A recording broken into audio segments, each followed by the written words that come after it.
Hi everyone, delonewolf here. Welcome back to some EVE Online, and this is not our old wormhole. This is J161115. So this is part of the things that we're going to try out. We're trying to find a new goal in EVE Online, but with this wormhole experience, we do feel that we are actually a lot more ready to take small dives into wormholes that spawn around our exploration trips in HiSec. Obviously, most of those ought to be C1, C2, C3, which is really good for us because we're completely used to those sites, and you can actually do those with a few cruisers or a few battle cruisers. So that is really awesome, and this is what we are doing now. Whenever everyone is online, we find a good wormhole that doesn't seem to be too active at the moment. We basically try and steal some of their sites. The biggest advantage of this is that you can potentially hit multiple wormholes on a single evening. If you're a bit lucky on all of that, you can also drastically increase your income.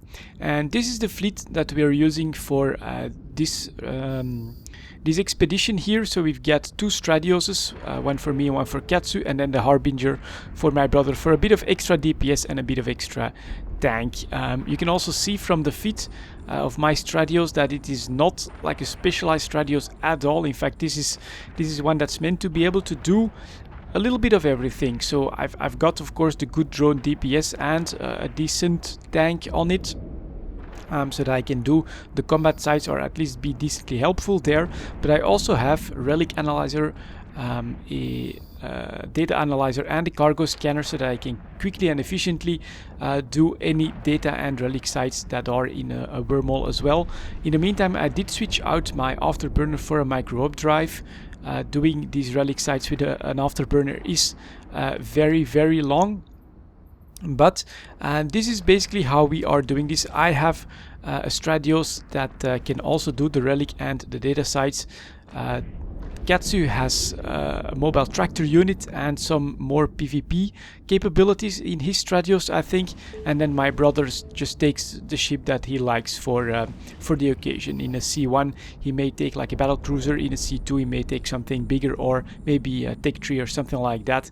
It will all depend on the situation and what we see on this scan, how many bosses there are, the kill history and all of that good stuff. But this is quite fun, and over here we're doing one of these familiar sites, a perimeter camp with lots of small sleeper drones, and we're doing it pretty efficiently. My brother's Harbinger is really good against the small ones, and with 5 Hobgoblin 2s and all of the bonuses that the Stradioses get, this is all actually still decently efficient. Not as efficient or as easy or as safe as with battleships, but that's all part of the fun, We know that we gotta be a little careful. We don't know everything that went on in the wormhole or that could be going on in the wormhole. In a C2 against a couple of battleships, a Stradios, it'll take a lot of damage, so we gotta be somewhat careful on that front as well. And overall, what we're hoping to do is just to have fun, to visit other people's wormholes and maybe encounter some fun situations, possibly PvP as well. These ships, just like with everything that we brought in the C1 when we first moved there, they're always written off, so we assume that we're gonna lose them on any trip. But it's a lot of fun right here. So we are taking care of the Awakened Patroller. Big cloud of 15 small drones is chipping away at that Awakened Patroller. There he goes, and out comes the final spawn. 3 small ones and 2 medium ones. We did run this site quite a bit, and the first wormhole we come across that was quiet enough was also a C1. In the meantime, a new signature actually spawns in here, LEG 840. And in a moment, I think you will see Katsu dropping probes to go and scan that. So there we go. Yeah, this is all part of the versatility. This is what we want to do, quick in and out with ships that can take care of any of the content that's there, that's potentially profitable or fun, whether it's PvP, relic sites, data sites, or some of these combat anomalies. We've got a small fleet, 3-4 guys ready. We quickly do them, make some money, get out. Or if there's some PvP, maybe get a few kills. That would be very nice as well, of course. In the meantime, while the scanning I think is still going on, but it's completely out of D-scan range, we are taking care of the final awakened patrollers and 1 awakened watchman that still remain.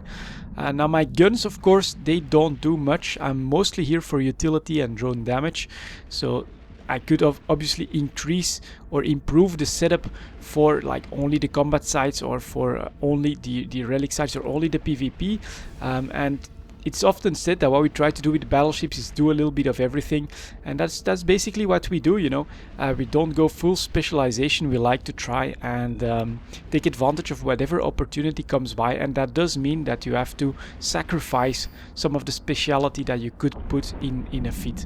So here we go, second to last sleeper down, only a watchman. That will be pretty fast. And we've really not done this completely optimally either, because Katsu dropped the mobile tractor unit quite a bit too late, and we've stuck to the small sleeper drones. Well, they will get on top of that with 15.